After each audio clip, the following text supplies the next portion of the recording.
Hey everyone, in this video we're going to be covering the ear.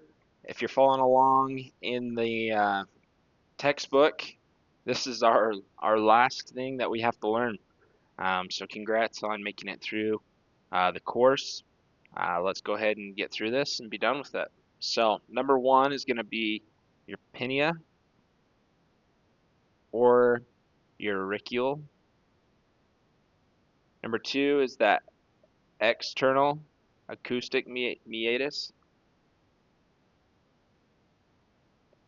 Number three is the tympanic membrane, right there. And now we're going to get into number four. It's got three parts. We've got 4A, 4B, and 4C. So 4A is going to be your malleus. 4B, that's going to be your incus. And 4C, that's going to be your stapes. All four of these make up what's called your auditory ossicles. My saying to remember it was for the middle portion of the ear, it's ran by Miss A ossicle. So M standing for malleus, I standing for incus, S standing for stapes. That's the order that they come in, and all of those make up your auditory ossicle. That's how I remember it. Number five, that is going to be your tympanic cavity. So pretty simple, right? You have your number three, which is the tympanic membrane, and what lies directly behind it is a cavity, and what's it behind? The tympanic. So tympanic cavity. Number six, that's going to be your auditory eustachian tube, and we saw a picture of this in that perisagittal cut of the head, that eustachian tube coming down, creating that gap and between the nasal cavity and the pharynx as well, if I remember right. It's been a minute since I've looked at it. Number seven, this is going to be your oval window, and looking at this, it's looking that's where your stapes is coming in and connecting into. Number nine, that's going to be your vestibule, right there in brown, and right there, the pink, that's going to be number eight.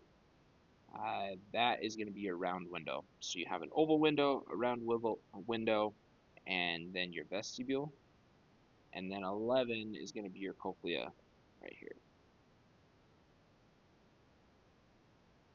I only know I have from these right here is for number 9, and that is going to be that it has receptors and it has fluid.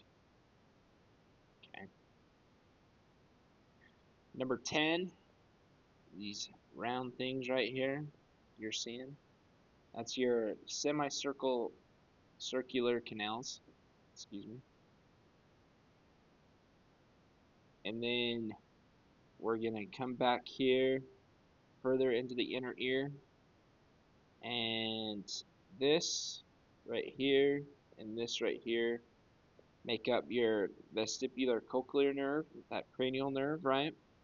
So they pass through the internal auditory meatus in the skull, and as they pass through, they bifurcate into your cochlear nerve and to the vestibular nerve.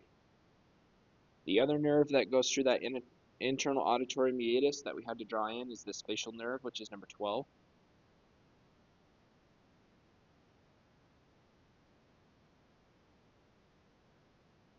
Some other things that you'll want to know is what's located where. So your tympanic membrane out, it's going to include 1, 2, and 3. This middle ear is going to include Miss A ossicule, which I told you.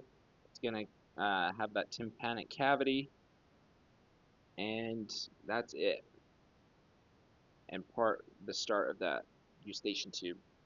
While the inner ear is going to have those uh, semicircular canals, vestibule, the round window, the oval window, and the cochlea, as well as the nerves. So that's going to be it for this video. That's really what you need to know. It's been a pleasure doing all the videos. Um, please feel free to review them for the final. And if you have any questions, you can reach out to me, leave a comment below, and we'll see you hopefully in another video. Alright, I just want to give credit where credit is due. These are the books and the resources I used for the videos. So first we have Essentials of Human Anatomy by Dr. Kurt Walker. We then have Essential Clinical Anatomy by Keith L. Moore and M.R. Auger and Arthur F. Daly. I also used Structure and Function of the Human Body by Mark Nilsson and Jamie Garbett. The last book I have is The Concise Book of Trigger Points by Simon Neil Asher. And then I used the app called Complete Anatomy. As you've seen from the videos, it's amazing. If you can afford it, I suggest it. It's such a useful tool when learning this stuff. So that's it. Have a good day.